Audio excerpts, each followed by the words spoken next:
Hello everyone, কেমন আছে সবাই? আমি কিন্তু একদমই ভালো নেই। আর আমার না ভালো থাকার কারণ হলো আমার শখের চুল। কথাই বলে না, শখের দাম লাখ টাকা। তো আমার কাছে আমার চুলটা ভীষণ শখের।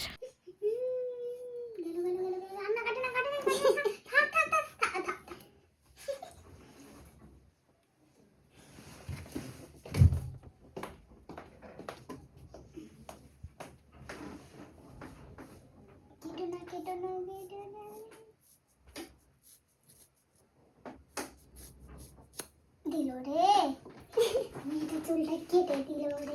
ওই দিকে একটু দেখা। আমার কিন্তু কান্না আসছে, কিন্তু আমি কাটতে পারছি না। মিথ্যে কথা মা কাছে চলতে দেখি চোখগুলো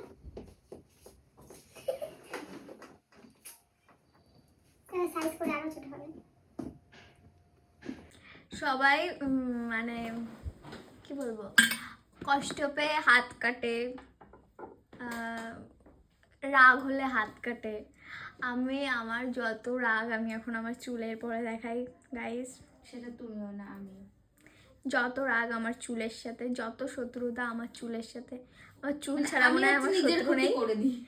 আমার চুল ছাড়া মনে হয় আমার কোনো শত্রু নেই। আর আমি সব রাগ আমার চুলের পরে দেখাই। তো আমার মতো কেউ করো না।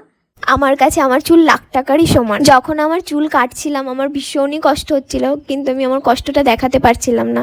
আর এই পৃথিবীতে আমি যদি আমার মা বাবার পরে কোনো কিছু একটুখানি বেশি ভালোবেসে থাকি, সেটা হলো আমার চুল। আর আমি জানি আমার মতো অনেকেই আছো যার চুল খুব প্রিয়, একমাত্র তারাই বুঝতে পারবে আমার এই কষ্টটা। একটা বাস্তব সত্যি কথা হলো যে যত্ন না নিলে আমরা কোনো জিনিসই ধরে রাখতে পারি না, সেটা মানুষ হোক বা আমাদের নিজেদের কাছের কোনো জিনিস হোক। জিনিস বা মানুষ যেটাই হোক না কেন, আমরা যত্ন না করলে সেটাকে ধরে রাখতে পারি না। আর কোথাও একটা শুনেছি চুলে আমাদের অনেক পাস্ট মেমোরিজ থাকে। তো থাক এইসব কথা এখানেই চাপা পড়ে থাক। এখন আমি চাইলেই তো আমার চুলটাকে ফিরিয়ে আনতে পারবো না। যেটুকু আছে সেটুকুকে কেয়ার করতে হবে, যত্ন করতে হবে, এটাই হলো কথা। মনটাকে কিছু একটা বলে তো শান্ত করতে হবে। দেখো গাইস, আজকে আমাদের চুল কাটার মেলা লেগেছে। মানে মানে মানে কি বলবো, চুল কাটার মানে লাইন লেগেছে, মানে লাইন লেগেছে। মানে আমি চুল কাটছি, ও লোক সামলাতে পারছি না, ওরও চুল কাটতে হবে, এরকম একটা ব্যাপার। বুঝলে? আমার কথা বুঝে নিও তোমরা। যাই হোক, আমি চুল কাটার পরে রিঙ্কিরও খুব ইচ্ছা হয়েছিল ও একটু চুল কাটবে, তো তার জন্য ওকে আমি আবার চুলটা কেটে দিলাম। খুব সামান্যই চুল কেটেছিলাম। তো তারপর ছিল একটা স্পাটা করলাম। তারপর চুল কাটার শোকটা ভুলে যাওয়ার চেষ্টা করছি। আর তুয়া আমার জন্য কদবেল মাখা এনেছিল, আর সেটাই খাচ্ছিলাম আর আমরা গল্প মজা করছিলাম।